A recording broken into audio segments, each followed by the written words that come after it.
Hay gente que dice que San Martín era un agente o mercenario inglés. Para responder a esa injuria y a otras, preparé esta guía sanmartiniana para defender a San Martín. José de San Martín y Carlos María de Alvear se llevaban muy mal. Alvear intentó asesinarlo e inventó cientos de historias falsas para desprestigiarlo. Una de esas historias decía que San Martín era en realidad un alvear, hijo del padre de Carlos, don Diego de Alvear, y una joven guaraní, dado en adopción a los San Martín porque ya tenían muchos hijos y uno más no aprieta el bulto. San Martín nació en Yapeyú, así que ¿puede ser o es otra invención de Alvear? Una de las descripciones físicas que tenemos de San Martín la dio Juan Bautista Alberdi cuando lo conoció en París. Yo le creía un indio, como tantas veces me lo habían pintado, y no es más que un hombre de color moreno. En todo caso, Diego de Alvear sí anduvo por Corrientes y Misiones, aunque las fechas no coinciden con el nacimiento de San Martín. Acá, la injuria no es que San Martín fuese parte guaraní, eso hubiese estado genial. Acá la injuria es que lo acusen de ser hermano de Carlos María de Alvear. Eso sí que no.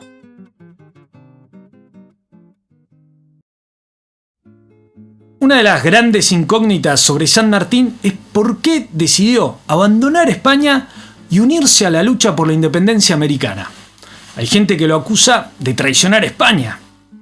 En realidad, los ideales de libertad, igualdad y fraternidad estaban tan de moda en España como en el resto de Occidente. Había muchos militares jóvenes españoles que tenían la idea de que había que reconfigurar el imperio español y reactivarlo para no quedarse atrás en la revolución industrial. Tranquilamente se puede enmarcar a San Martín en esta sección de militares españoles que sabían lo que era vivir en un imperio muy golpeado y que necesitaba un cambio de rumbo urgente. También hay que tener en cuenta que San Martín había llegado al grado de teniente coronel en el ejército de España debido a su bravura y su inteligencia en el campo de batalla, pero esto se dio en el marco de la invasión francesa a España, cuando la estructura de la sociedad española se había desmoronado y los hombres que no eran nobles podían acceder a cargos de importancia por sus méritos. Para un criollo, por no haber nacido en la península ibérica, era todavía más difícil. Ese reino absolutista que era el Imperio Español estaba armado por castas inamovibles. Es más, el rey de ese momento es considerado el peor de la historia de España. No, vos no. No, vos tampoco. Sí, vos, Fernando VII. El tipo prácticamente invitó a Napoleón a invadir España. La invasión francesa a España y el exilio de Fernando VII desmoronó ese sistema de castas y mostró a los españoles que una sociedad más justa era posible, donde un hombre se hacía valer por sus acciones y no por su linaje, donde todos eran iguales con el barro hasta el cuello. En 1812 sancionaron una constitución de corte bastante liberal, aunque años más tarde, cuando Fernando VII vuelve al trono, deroga esa constitución, la deja sin efecto y restaura el absolutismo. Esto no detuvo a los liberales españoles que siguieron luchando por una sociedad más igualitaria.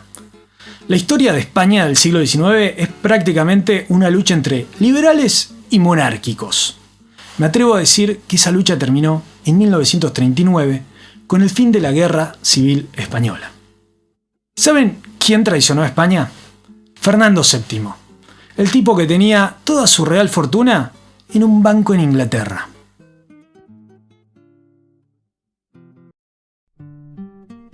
Dicen los trolls en las catacumbas de las profundidades de las redes sociales que el general José de San Martín quería que América del Sur se dividiese en pequeños estados separados. Para nada. Todo lo contrario. San Martín quería que haya un rey, inca o europeo. Un rey que uniera bajo su dominio a todos los distintos pueblos con un congreso de representantes para las distintas regiones. Los que no querían que esto sucediese eran las élites financieras de Lima, Buenos Aires, Bogotá. Ellos querían mandar en sus regiones y hacer sus propias leyes según sus conveniencias económicas. San Martín tenía una visión más amplia y expansiva. Aunque ya al final de la campaña libertadora se había dado cuenta que eso no iba a ser posible.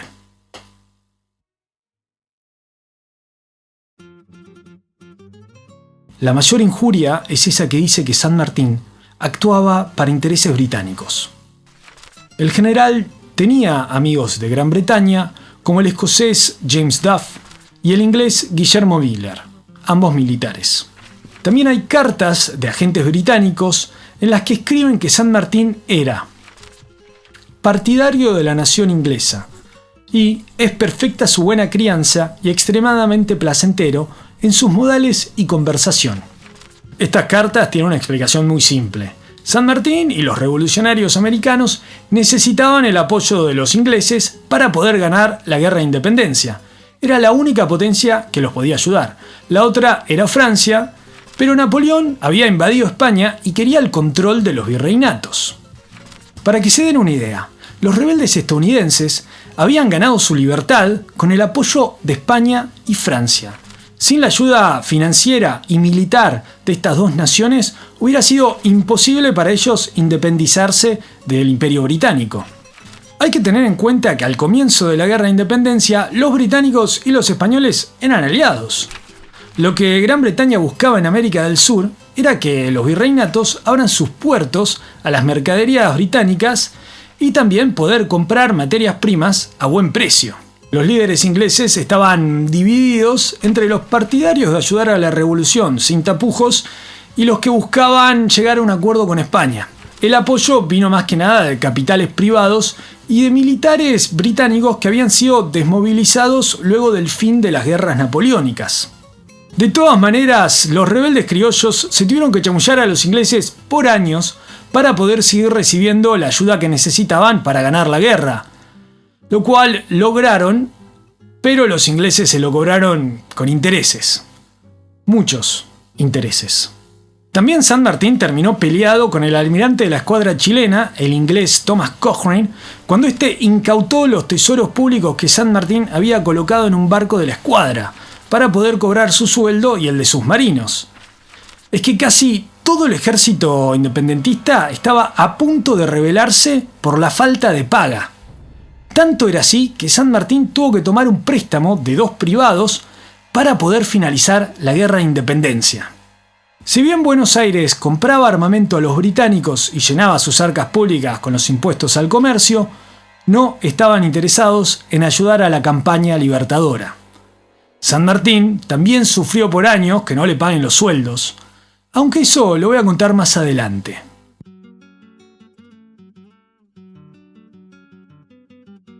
El Aníbal de los Andes fue acusado de realizar sus epopeyas con el fin de promover los intereses masones en la zona. No se sabe con certeza absoluta si San Martín era masón o no. Hay indicios de que lo podría haber sido, y de seguro fue el cofundador de la Logia Lautaro, una sociedad secreta con base en Buenos Aires. Si era masón, era uno muy desobediente. Y el ejemplo más claro se dio en el episodio que pasó a llamarse La desobediencia de Rancagua. El gobierno de Buenos Aires, controlado por la Logia Lautaro y en guerra abierta contra los federales del litoral, ordenó a San Martín abandonar la campaña libertadora y regresar al Río de la Plata para enfrentarse a los federales. San Martín se negó, yendo en contra de los intereses porteños y de la Logia Lautaro, de la cual muchos masones formaban parte. Luego de la derrota en la batalla de Cepeda, el gobierno de las Provincias Unidas del Río de la Plata cayó. Y debido a esto, San Martín renunció a su cargo de general del Ejército de los Andes, porque su autoridad emanaba del gobierno en Buenos Aires. Pero las tropas y los oficiales no se lo permitieron, y en el acta de Rancagua declaran: respetadísimo jefe, queda sentado como base y principio que la autoridad que recibió el señor general para hacer la guerra a los españoles y adelantar la felicidad del país no ha caducado ni puede caducar, porque su origen, que es la salud del pueblo, es inmutable. Esto no solo demuestra su calidad como jefe, sino también su moral y su ética.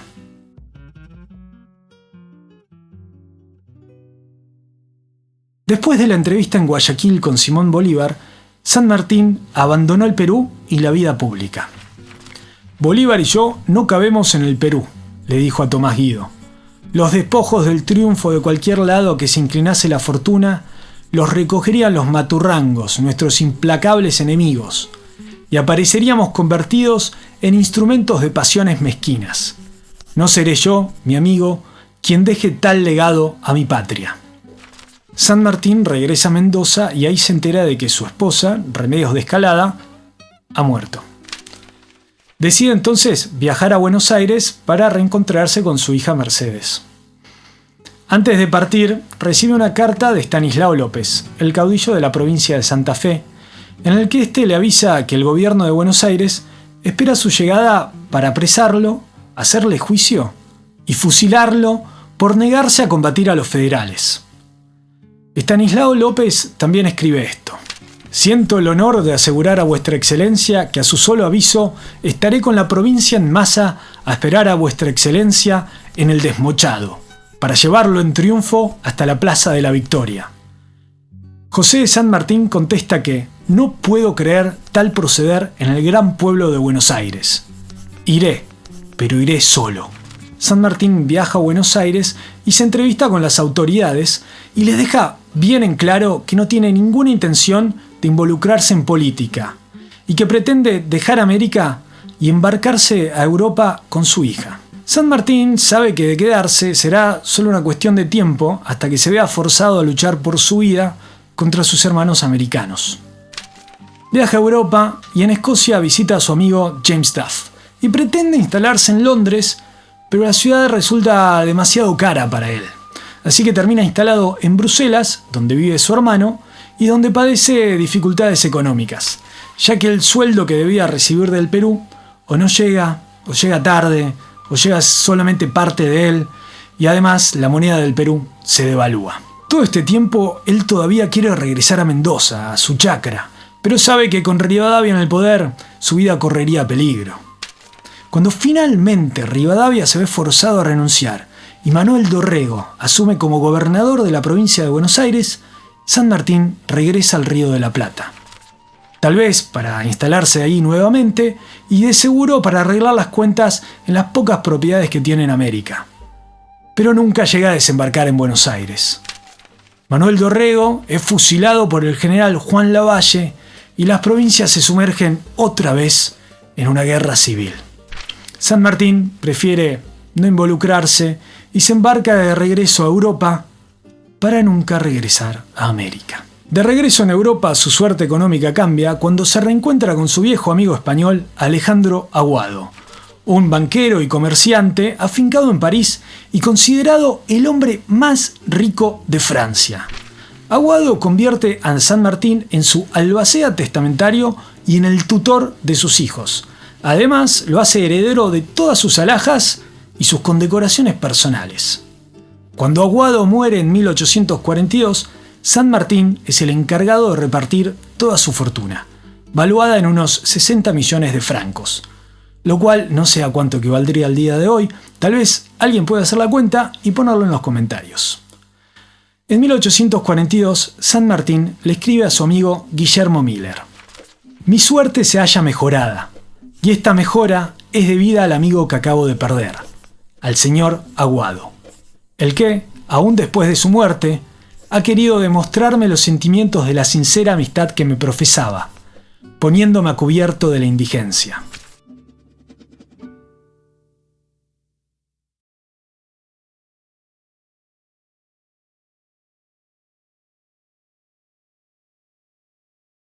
Estas fueron unas pocas palabras sobre San Martín y cómo defenderlo cuando haga falta. Me gustaría leer en los comentarios más ideas sobre San Martín que ayuden a crecer esta guía sanmartiniana. No tiene que ser solamente para defenderlo, sino sobre su carácter y sus hazañas. Hechos que demuestren la persona de honor que era y cómo emularlo. Hay mucho que no sabemos sobre San Martín, a pesar de que se han escrito cientos de miles de páginas sobre él, y hay varias teorías sobre sus acciones y sus intenciones. Todo depende realmente de cómo se interpretan los hechos y los documentos históricos. El día de mañana puede aparecer una carta de San Martín que cambie todo lo que sabemos de él. Creo que las personas que se ensañan en criticar a San Martín y lo acusan de trabajar para los intereses de potencias extranjeras y todo eso, son personas que no entienden lo que es un ideal, lo que es tener en la cabeza una loca idea de que el mundo puede ser mejor y que vale la pena luchar para que así sea. Acá les dejo la historia de otro hombre, Andrés Argüelles, que dio toda su fortuna por la causa revolucionaria. Era un espía que ayudó a financiar una insurrección militar en el ejército español que debía partir hacia el Río de la Plata. Una insurrección militar liderada por esos militares liberales españoles de los que hablé antes. Espero que les guste. No se olviden de comentar y darle me gusta. Y si llegaste hasta acá y no estás suscrito, ¿qué estás esperando?